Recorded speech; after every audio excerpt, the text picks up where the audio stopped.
Halo pemirsa, kita berjumpa lagi di segmen Sindo News 5, ruang bincang yang bukan sekedar menyampaikan berita, tapi juga mengajak kita semua berpikir lebih dalam tentang apa yang sedang terjadi di negeri ini. Dentum meriam di Cilandak, tanah longsor yang menelan rumah di Banjarnegara, tangisan keluarga siswa SMP 19 Tangsel, layar smartboard yang menyala di ruang kelas, hingga optimisme 6% pertumbuhan ekonomi yang digaungkan Purbaya.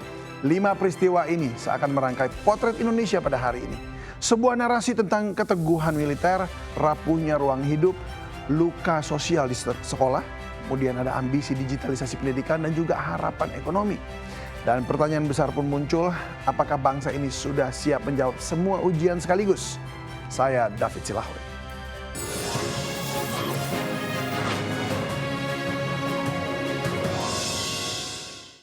Atraksi prajurit membuka langit Cilandak dengan dentuman tank, tembakan senapan, dan barisan pasukan yang bergerak serentak.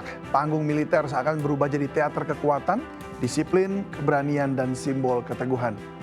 Dan pertanyaan pun muncul, apakah ini sekedar tontonan atau sebuah pernyataan bahwa Korps Marinir tetap menjadi garda terdepan menjaga laut dan darat di negeri ini. Di tengah parade itu, Panglima TNI Jenderal Agus Subianto memimpin jalannya peringatan HUT ke-50 Korps Marinir. Kehadirannya bukan hanya seremonial, melainkan penegasan bahwa kepemimpinan tertinggi TNI menyatu dengan pasukan amfibi. Agus Subianto dengan langkah tegas mengirim pesan, kekuatan militer bukan sekedar senjata, melainkan ikatan sejarah panjang pengabdian yang tidak pernah putus. Perayaan ini bukan sekedar ritual tahunan. Ia adalah refleksi perjalanan setengah abad Korps Marinir dari operasi laut hingga misi kemanusiaan. Atraksi tank dan juga tembakan hanyalah permukaan, di baliknya ada narasi pengabdian. Ada cerita prajurit yang ditempa disiplin keras, namun tetap berpijak pada nilai kemanusiaan. Bukankah sejarah marinir selalu berkeliling dan dengan rakyat dari menjaga perairan hingga hadir dalam bencana? Ya, dalam hitungan hari Jawa Tengah diguncang 2 longsor besar. Di Majenang Cilacap, longsor menewaskan 16 orang dan 7 lainnya masih hilang. Sehari kemudian Banjarnegara menyusul. Puluhan rumah tertimbun, lebih dari 600 warga mengungsi dan korban jiwa kembali jatuh. 2 musibah berdekatan ini menegaskan rapuhnya ruang hidup di wilayah dengan curah hujan ekstrim dan tata ruang yang tidak terkendali. Tim gabungan TNI, Polri, Basarnas, dan juga relawan berjibaku menembus lumpur dan hujan. Korban luka dilarikan ke rumah sakit, posko pengungsian dipenuhi wajah cemas, sementara pencarian korban hilang terus dilakukan. Di balik angka evakuasi, ada kisah manusia yang tercerabut dari akar kehidupannya. Bukankah setiap bencana selalu menyingkap lapisan paling rapuh dari masyarakat kita? BNPB mencatat Jawa Tengah sebagai wilayah dengan tingkat kerentanan longsor tertinggi di Indonesia. 2 tragedi beruntun ini adalah alarm keras. Pembangunan yang abai pada keseimbangan alam justru menyiapkan panggung bagi bencana berikutnya. Pesan reflektifnya jelas, setiap longsor adalah peringatan, setiap korban adalah ujian solidaritas, dan setiap evakuasi adalah panggilan untuk sadar bahwa menjaga alam berarti menjaga masa depan bangsa. Ya, pemirsa, suasana pemakaman di Serpong, Tangerang Selatan menjadi simbol duka yang tidak terhapus. Seorang pelajar SMP Negeri 19 dimakamkan setelah diduga menjadi korban perundungan di sekolahnya. Tangisan keluarga dan teman sebaya menyayat hati, seakan menegaskan, apa arti sekolah jika ruang belajar justru menjadi arena luka? Pertanyaan itu menggema bukan hanya di liang lahat, tetapi di hati masyarakat yang menyaksikan tragedi ini. Kasus ini kini memasuki babak penyelidikan serius. Polisi telah memeriksa 6 saksi dan meminta keterangan orang tua korban untuk mengurai benang kusut peristiwa ini. Pemerintah Kota Tangerang Selatan mendukung penuh proses hukum. Sementara Wakil Wali Kota berjanji mendalami kasus hingga tuntas. Ya, namun janji saja itu tidak cukup.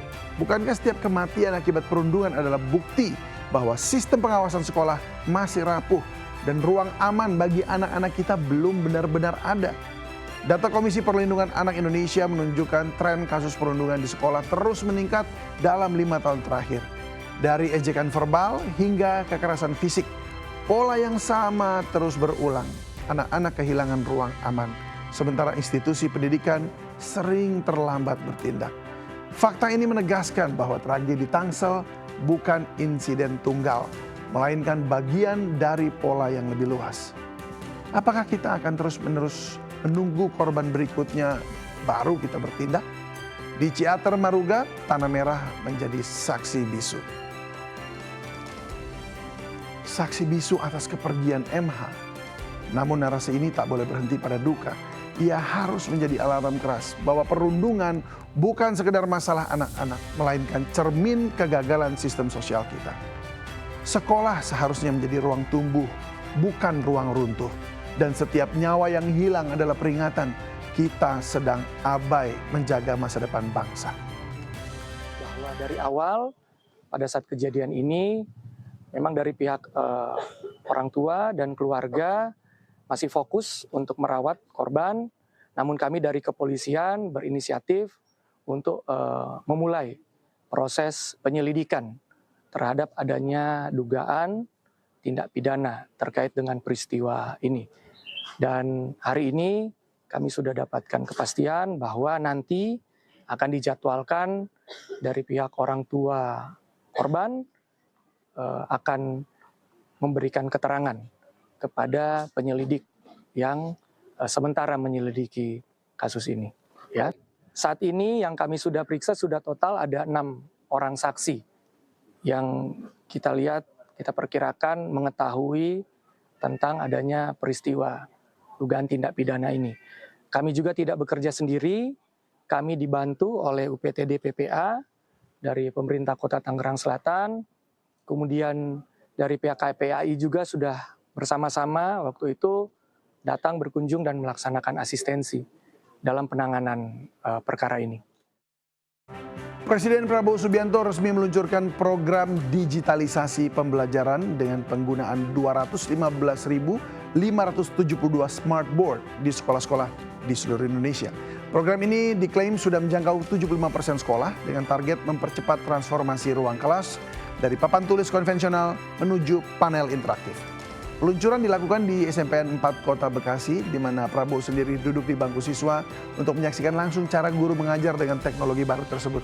Dan smartboard ini diharapkan meningkatkan semangat belajar, mempercepat pemahaman materi, dan membuka akses lebih luas terhadap sumber ilmu digital. Pemerintah menekankan keberhasilan program bergantung pada 3 faktor utama: kesiapan guru, kurikulum yang adaptif, dan juga infrastruktur internet yang memadai. Data UNESCO menunjukkan kesenjangan digital masih nyata. Akses internet di sekolah daerah tertinggal jauh dibandingkan perkotaan, sehingga pemerataan menjadi tantangan besar. Digitalisasi pendidikan lewat smartboard adalah langkah ambisius menuju era modern. Namun tanpa ekosistem pendukung yang kuat, teknologi berisiko menjadi sekedar ornamen mahal. Narasi ini menuntut pembuktian bahwa transformasi digital benar-benar meratakan kualitas pendidikan, bukan memperlebar jurang. Tidak ada gunanya saling membenci. Tidak ada gunanya saling dendam. Tidak ada gunanya saling curiga. Tidak ada gunanya. Rakyat membutuhkan hasil yang cepat. Tidak boleh terlalu banyak omon, pinter ngomong. Tidak, kita harus membawa hasil yang cepat. Ya, lonjakan angka pertumbuhan ekonomi kembali menggema dari Jakarta. Menteri Keuangan Purbaya Yudi Sadewa dengan lantang menyebut Indonesia siap melesat 6% di 2026. Sebuah klaim optimistis yang berangkat dari tren positif kuartal 4 2025 dengan kisaran 5,6 hingga 5,7%. Optimisme Purbaya bertumbuh pada 3 pilar: permintaan domestik yang kuat, investasi yang memadai, dan optimalisasi belanja pemerintah. Narasi ini seakan menegaskan bahwa mesin ekonomi nasional sedang bergerak di arah yang benar. Namun bukankah sejarah sering mengingatkan bahwa angka pertumbuhan bisa rapuh ketika berhadapan dengan inflasi, ketidakpastian geopolitik, dan juga krisis energi? Angka 6% bukan sekedar target, melainkan ujian konsistensi kebijakan dari pemerintah. Data Badan Pusat Statistik menunjukkan konsumsi rumah tangga masih menjadi tulang punggung pertumbuhan, menyumbang lebih dari 50% PDB. Sementara investasi asing langsung memang meningkat, tapi masih dibayangi isu regulasi dan kepastian hukum. Optimisme harus dibarengi dengan reformasi struktural. Dan tanpa itu, pertumbuhan bisa jadi hanya angka semu, bukan kesejahteraan nyata. Apakah kita siap menjawab tantangan tersebut? Apalagi dari saya melesat lebih lagi. Saya sih kira-kira di triwulan keempat ekonominya bisa tumbuh di atas 5,5%, mungkin 5,6, 5,7. Yang penting apa? Tadinya kan turun ke bawah, kita sudah mulai balik ke sana ke arah yang lebih cepat lagi. Tahun depan saya harapkan saya perkirakan akan tumbuh lebih cepat lagi, mungkin di kisaran 6%. Jadi kelihatannya kalau kebijakan yang sekarang dijalankan terus dengan baik, kita berada di arah yang benar. Dari parade marinir hingga pemakaman seorang pelajar, dari lumpur Banjarnegara hingga layar digital di kelas, dari angka pertumbuhan hingga janji kebajikan dan juga kebijakan maksud kami, ada kekuatan, ada luka, ada harapan. Masa depan bangsa bukan hanya ditentukan oleh dentum senjata atau angka statistik, melainkan keberanian kita menjaga manusia, alam dan juga pendidikan. Karena disitulah sesungguhnya denyut Indonesia diuji. Saya David Silahoy. Sampai jumpa.